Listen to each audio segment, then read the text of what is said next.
Salut, c'est Trado, je suis content de vous retrouver pour ce rendez-vous habituel, l'analyse de l'or libellé en dollars et en euros. On va commencer par l'analyse de l'or libellé en dollars. Et comme on voit dans ce graphe en données mensuelles, chaque bougie correspond à un mois de cotation avec les plus bas et les plus hauts du mois.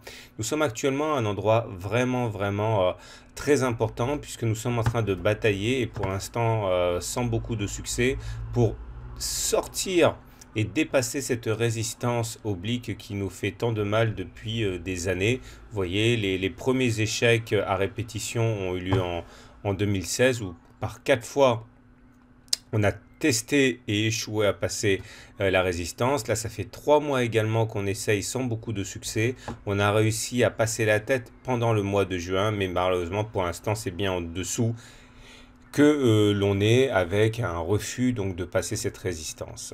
On descend d'une unité de temps, on bascule en unité de temps hebdomadaire. Ici, chaque bougie correspond à une semaine de cotation avec les plus hauts et les plus bas de la semaine. Comme on peut le voir, les choses n'ont pas fondamentalement changé puisque on est toujours en tendance haussière.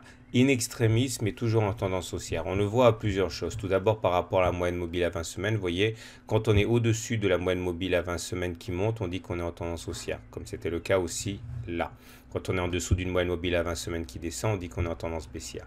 Et vous voyez, la manière dont la moyenne mobile à 20 semaines, justement, a permis de jouer un rôle de support, puisqu'on est passé en dessous en semaine, mais finalement, c'est bien au-dessus que l'on clôture, avec une mèche basse assez encourageante, puisque ça veut dire qu'on termine beaucoup plus haut que les plus bas de la semaine. Il y a eu des rachats à bon compte.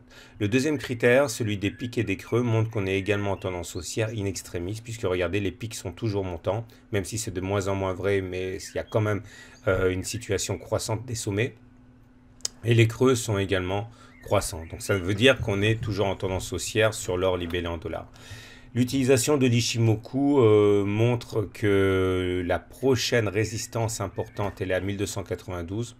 Ça correspond à plusieurs choses.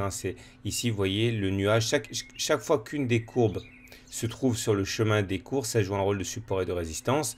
Et lorsque une de ces courbes fait un plat, comme c'est le cas ici, dans le prolongement, on dit qu'il y a également une résistance. Donc il faut se méfier des 1292. Et en termes de support, c'est la même chose que la semaine dernière. J'ai parlé des 1240 dollars puisque c'est effectivement une des courbes, là, la SSA, qui est en opposition ici en cas d'attaque baissière. On remarquera également que le nuage est de plus en plus plat. Et ça, justement, c'est révélateur d'une tendance neutre. Bref, vous l'aurez compris, la tendance est toujours in extremis haussière. Elle est de moins en moins, mais en tout cas, jusqu'à preuve du contraire, on est toujours au-dessus du nuage et avec la lagging span qui est au-dessus des prix. Ça veut dire qu'on est en tendance haussière. Mais bon, voilà, le nuage qui s'aplatit signifie qu'on est en train de rentrer dans une période où la tendance devient beaucoup plus neutre. Ça confirme ce qu'on a dit précédemment. Graphiquement, ça s'est joué vraiment au point près, c'est vraiment chirurgical. On est toujours à l'intérieur de ce grand canal vert. Ici, on a rebondi pile poil dessus cette semaine.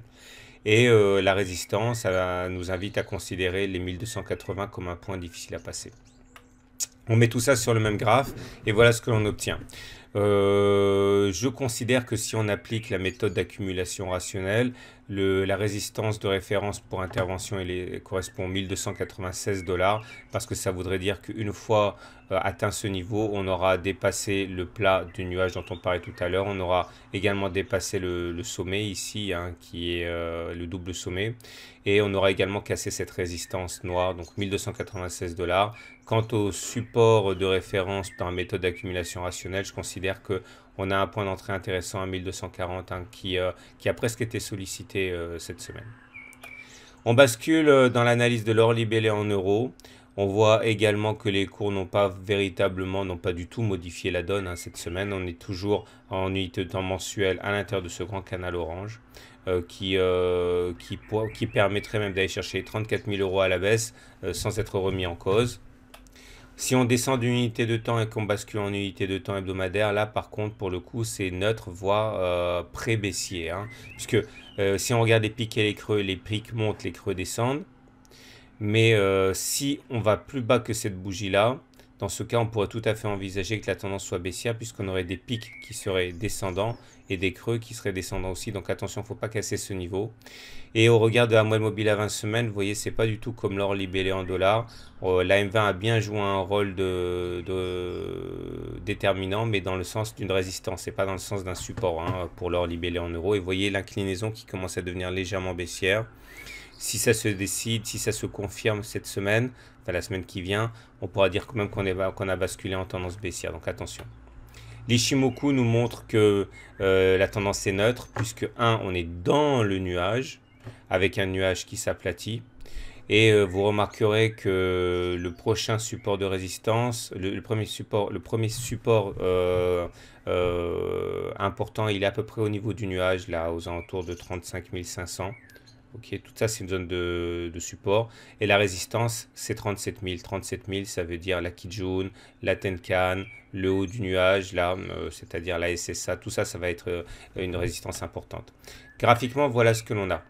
On a donc un support important ici, qui a un top à 39 400. On a un support important ici à 34 750. Entre temps, je vous rappelle qu'on était dans un canal orange. Une fois qu'on l'a eu cassé, l'objectif, qui a presque été atteint déjà, c'est de prendre la hauteur du canal que l'on reporte en dessous du point de cassure. Ça nous donnait, en traçant une parallèle au canal, un objectif ici qui a presque été rallié et qui sera sans doute sollicité la semaine prochaine. On met tout ça sur le même graphe et ça ne fait que confirmer ce qu'on a dit tout à l'heure hein, avec la méthode d'accumulation rationnelle. Je pense qu'il faut conserver 37 000, à peu près 37 000, 40 comme zone d'intervention intéressante. Ça correspond à la moyenne mobile à 30 semaines, ça correspond à la Kijun, à la Tenkan, à un passage au-dessus du nuage. Donc en cas de cassure, retenir ça. Et le support d'intervention d'un méthode d'accumulation rationnelle à peu près à 35 725, c'est-à-dire ici, hein, en cas de contact. Ça correspondrait également plus ou moins à ce plus bas là. Donc, voilà ce qu'on pouvait dire. Je mets tout ça sur la même diapositive. Donc, si vous voulez en savoir davantage sur la méthode d'accumulation rationnelle et si vous ne vous intéressez pas alors, si vous voulez savoir pourquoi il est tout à fait légitime d'y accorder de l'importance dans votre patrimoine, je vous rappelle que j'ai commis un module de formation ici qui s'appelle Investir habilement dans l'or et l'argent. Il y a tout ce dont vous avez besoin pour prendre une décision, à savoir les raisons pour lesquelles on peut investir dans l'or et l'argent, comment le faire et comment appliquer la méthode d'accumulation rationnelle. N'hésitez pas à vous le procurer. Il y a une vidéo de plus de 20 minutes, un e-book de 66 pages, d'exercices corrigés. Voilà, ça vous attend. Je vous souhaite une bonne soirée, une bonne semaine, une bonne journée et à la semaine prochaine pour la mise à jour.